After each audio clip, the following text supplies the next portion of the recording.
Bom, pessoal, eu estou usando um software que me dá um espaço aqui de 15 minutos para cada gravação.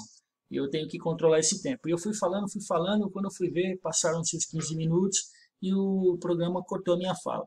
Eu não quis gravar novamente porque eu acho que não houve prejuízo. Mas vamos partir então desse tema, né? Poder Constituinte Transnacional. Nós estamos falando aqui do artigo 5º da Constituição Federal, nos seus parágrafos 1º, 2º, 3º e 4º, que vão tratar da possibilidade de que normas internacionais, oriundas de tratados e convenções internacionais, sejam incorporadas ao sistema jurídico nacional.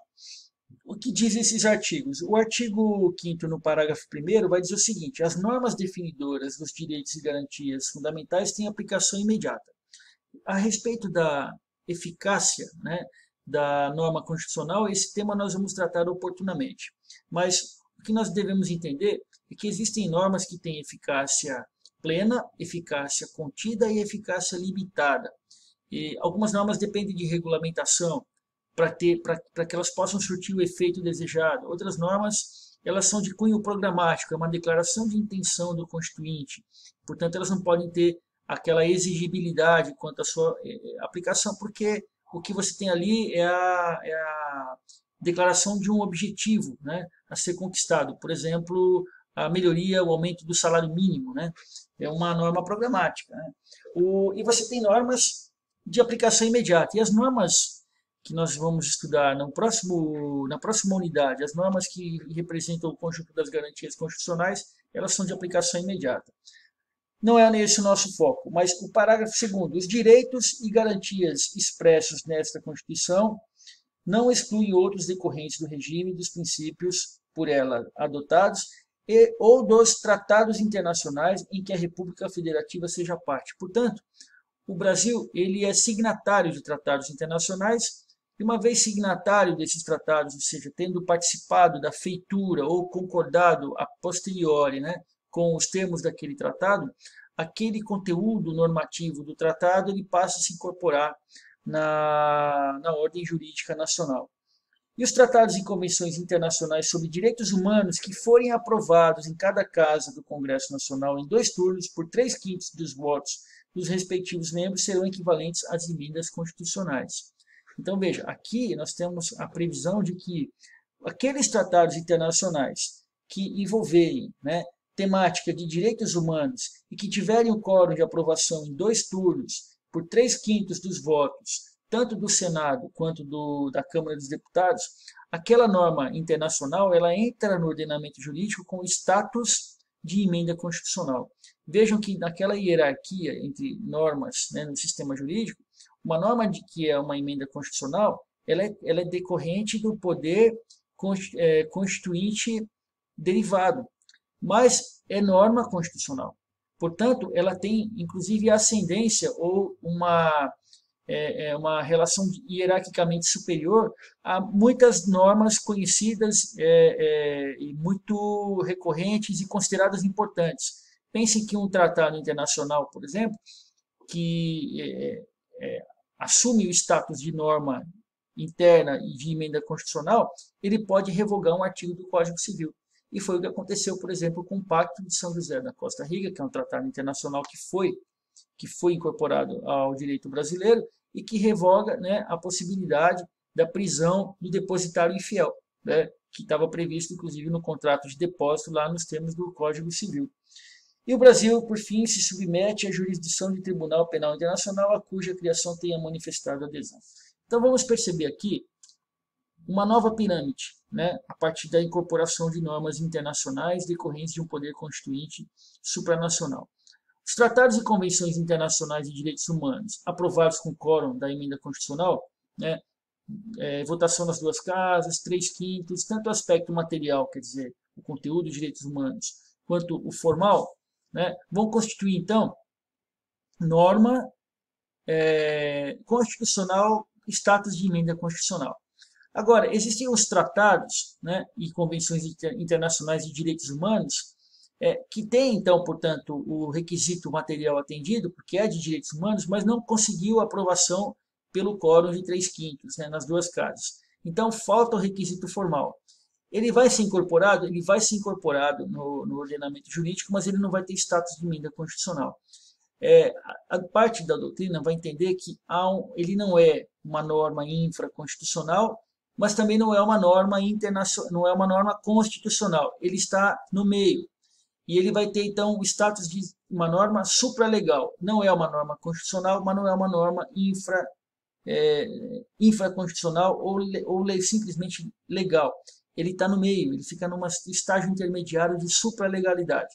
E as leis infraconstitucionais, né, ou tratados internacionais que não dispõem sobre direitos humanos, uma vez incorporados no direito brasileiro, eles assumem o status de norma legal, como uma lei ordinária, como uma lei complementar, ou aquilo que foi equivalente. Então, vejam que existe também no poder constituinte essa possibilidade de reconhecimento de normas internacionais.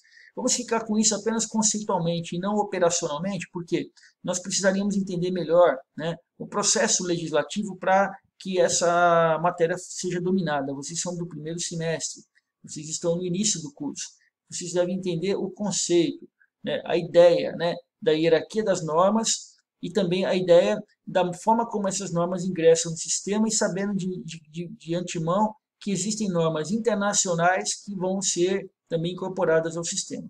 Então, veja, nós que vamos atuar futuramente no direito do trabalho, no direito penal, no direito processual, no direito tributário, nós não devemos apenas consultar o Código Tributário Nacional, a CLT, ou o Código Penal, ou o Código de Processo Civil. Normas internacionais que estão incorporadas ao sistema também convivem com o nosso ordenamento e devem ser também consideradas na aplicação da lei. Muito bem. Eu não coloquei o modo de apresentação aqui, vocês me desculpem. Vou fazer isso agora. Agora que eu percebi. E aí, nós temos um outro tema, que é o tema da mutação constitucional.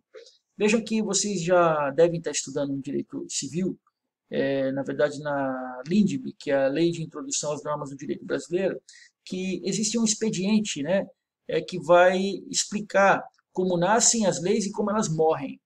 Né? E uma lei ela é retirada do sistema pela sua nulidade, pela declaração da sua inconstitucionalidade.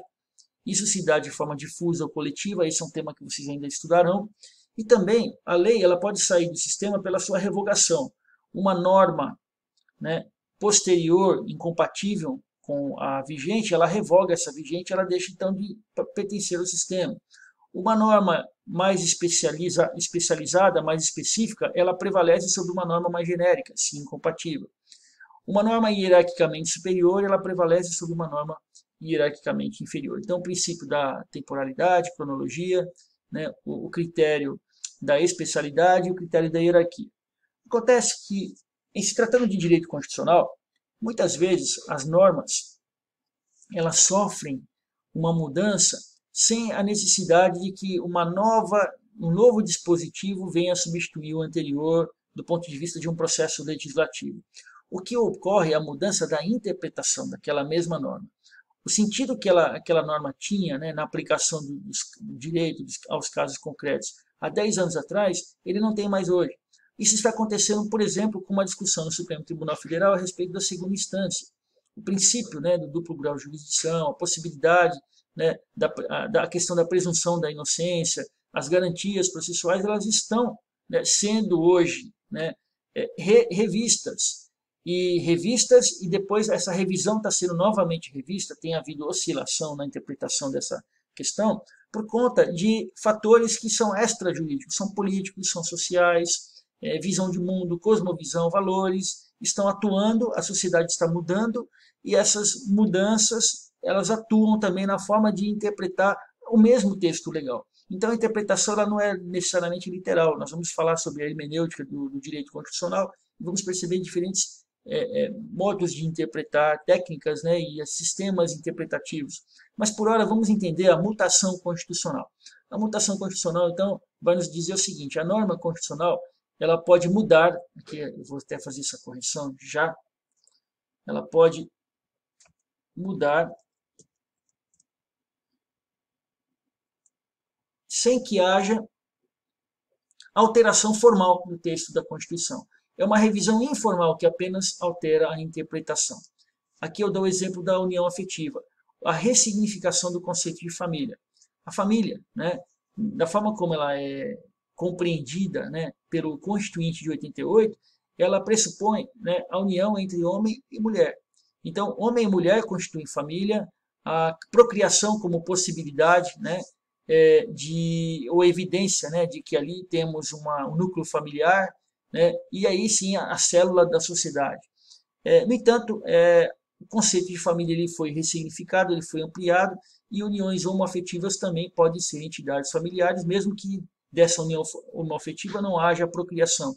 Então, veja, o conceito de família ele foi ressignificado para ter uma simbologia afetiva e não biológica. Né? Então, a interpretação conferida ao artigo 226, parágrafos 3º e 4º, né, alterando a concepção de entidade familiar, ela é resultado de mutação constitucional. Assim também como a definição de casa como um asilo, deixa eu também corrigir aqui, excelente oportunidade de correção dos meus slides. O asilo também, a casa também como asilo inviolável do indivíduo, né, pensando também na proteção, né, do domicílio, não se limita apenas ao local de habitação, de moradia, onde nós vivemos, mas isso pode também ser entendido como um quarto de um hotel. Existem pessoas que, pela dinâmica, pela forma como vivem, pela necessidade de trabalho, elas acabam vivendo mais em hotéis, né, em aeroportos, do que nas suas respectivas casas. E enquanto elas se encontrarem naqueles locais, ali é o domicílio, ali é a casa dela, e ali também ela vai gozar daquela proteção constitucional da inviolabilidade. Isso foi uma mutação constitucional, foi uma evolução da interpretação constitucional de um determinado preceito de garantia fundamental.